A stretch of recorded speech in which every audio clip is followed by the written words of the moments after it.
Hello भाई नमस्कार आपण समस्त को मो YouTube channel lucky learning point को स्वागत। तो चलतु आज आम 3/25 बुधवार शिशु बाटिका प्रथम और द्वितीय श्रेणी लेसन नोट देखिए। प्रथम पीरियड 10:30 रु 11:15। शिशु बाटिका प्रथम और द्वितीय श्रेणी सर्कल समय मुख्य धारणा अल्प परिचित वयस्क मान सहित सहजरे कथबार्ता आरंभ करेंगे। निज ठारू अधिक वयस्क लोक मान सहित कथबार्ता करेंगे। शिक्षण कार्य जोड़ी आसी निज परिवार वयस्क लोकों भूमिका रही वार्तालाप करने को सुजोग देवी।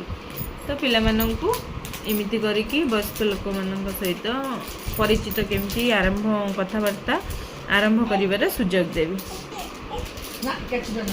द्वितीय पीरियड 11:15 रु 11:45 शिशु बाटिका पिलांकर कार्य 38 करिवे जो विकासर दिग बौद्धिक विकास परिस्थिति पर्यवेक्षण करी सिद्धांत रे उपनीत हेबे। CG7 C7.2 ठेकुआ गाजर खाइबा पई केउ रास्ता रे जिबे ताको गारटाणी की देखाइबे। कार्य पुस्तिकार पृष्ठा 49 रो कार्य कराइबे। प्रथम श्रेणी DG1 प्रसंग अंकामंका रास्ता अधिक समन्वय नियंत्रण और सामर्थ्य सहित स्थूल मांसपेशी चालना दक्षता प्रदर्शन करिवे। SW 3.16 है येलो कोड पिला माने निज शरीर संतुलन रक्षा करी चलिबे और पहाच चढ़ीबारे सक्षम हेबे।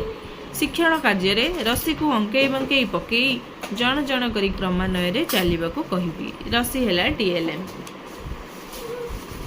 द्वितीय श्रेणी हसखुशी भाषा प्रसंग गाँ बुला युक्ताक्षर शब्द पठन और लिखन OD to 12 है येलो कोड अभ्यास कार्य 1 रु 5 नंबर पर्यंत करिवे। अभ्यास कार्य कराइबे। तृतीय पीरियड 11:45 रु 12:30 शिशु बाटिका पिलांकर अछि आस रंग देवा विकासर दिग शारीरिक विकास आबद्ध चित्र रे रंग देबे। आबद्ध चित्र गुडी करे सूचना अनुसार रंग देबे। कार्यफर्द दे चित्र रे रंग देबा को कहिबी। कार्यफर्द हैला TLM। प्रथम श्रेणी DG2 प्रसंग ज्योति गला विद्यालय छापा लेखा को बुझी करी पढ़िबे एवं कार्य पुस्तिकार कार्यफर्द 80 पूर्ण करिवे। ECL 1 3.6A हैला येलो कोड पिला माने गप बुझिबे और गप संबंध रे निज विचार को कहिबे एवं कार्यफर्द पूर्ण करिवे। शिक्षण कार्य रे गल्प रे थिबा चित्र देखाई चित्र चिन्हिबाकू और गप अनुमान करने कहिबी और प्रश्न माध्यम रे आलोचना करिबी एवं कार्यपद पूरण कराइबी। चित्र और कार्य पुस्तिका हैला TLM। द्वितीय श्रेणी डिकोडिंग और लिखन पाठ 65 कार्यपद करिवे। पुनरालोचना फर्द पूरण करिवे। OD to 15 हैला येलो कोड श्यामली विद्यालय को गला प्रसंग पढ़ी प्रश्नर उत्तर कहिबे और लिखिबे। पृष्ठा 65 रो कार्य कराइबी। कार्य पुस्तिका TLM। चतुर्थ पीरियड 12:30 रु 1:15 शिशु बाटिका पिलांकर त्रिमात्रिक आकार प्रस्तुत करिवे।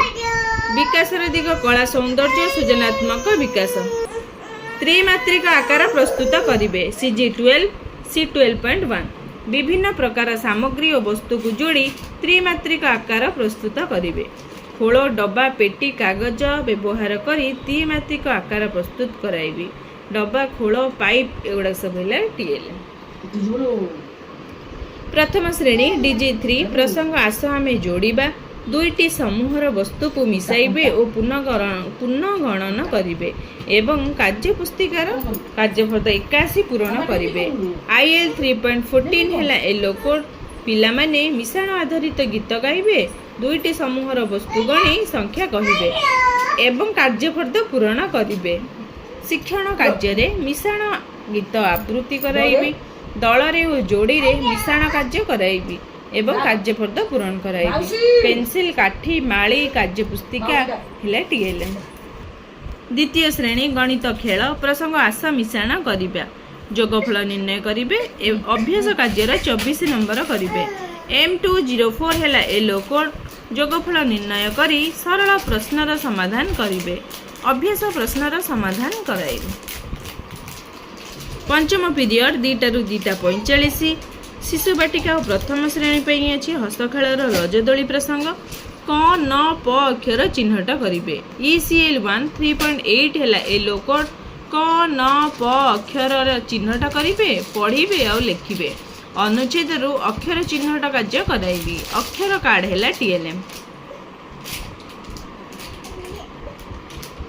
ଦ୍ୱିତୀୟ ଶ୍ରେଣୀ ଗଣିତ କାର୍ଯ୍ୟପୁସ୍ତିକା ସପ୍ତାହ 13ର ଦିବସ 2 ଆଉ 3ର କାର୍ଯ୍ୟ କରିବେ। କାର୍ଯ୍ୟଫର୍ଦ୍ଦ ପୂରଣ କରିବେ। ଗଣିତ କାର୍ଯ୍ୟଫର୍ଦ୍ଦ ପୂରଣ କରିବେ। ଗଣିତ କାର୍ଯ୍ୟଫର୍ଦ୍ଦ ପୂରଣ କରାଇବି। କାର୍ଯ୍ୟପୁସ୍ତିକା TLM।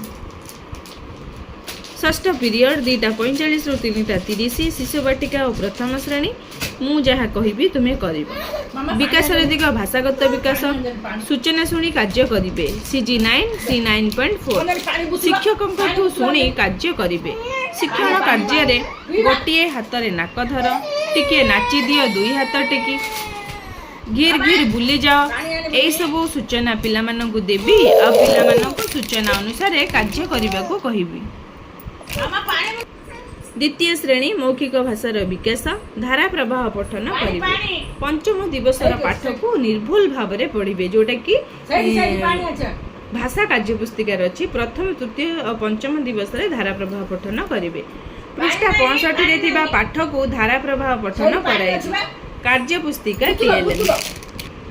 ସପ୍ତମ ପିରିୟଡ଼ 3:30ରୁ 4ଟା ଶିଶୁ ବାଟିକା ପ୍ରଥମ ଓ ଦ୍ୱିତୀୟ ଶ୍ରେଣୀ। ବିଦାୟ ସମୟ ପୁନରାଲୋଚନା। ରଚନା ଓ କଳ୍ପନା ଶକ୍ତିର ବିକାଶ। ଦିନ ତମାମ ଆଲୋଚନା ହୋଇଥିବା ଶିକ୍ଷଣ କାର୍ଯ୍ୟକୁ ମନେ ପକାଇ କହିବେ। ଦିନ ସାରା ଆଲୋଚନା ହୋଇଥିବା ଶିକ୍ଷଣ କାର୍ଯ୍ୟକୁ ପୁନରାଲୋଚନା କରିବେ। ତ ଏଇ ଥିଲା ଶିଶୁ ବାଟିକା ପ୍ରଥମ ଓ ଦ୍ୱିତୀୟ ଶ୍ରେଣୀର ଲେସନ ନୋଟ୍।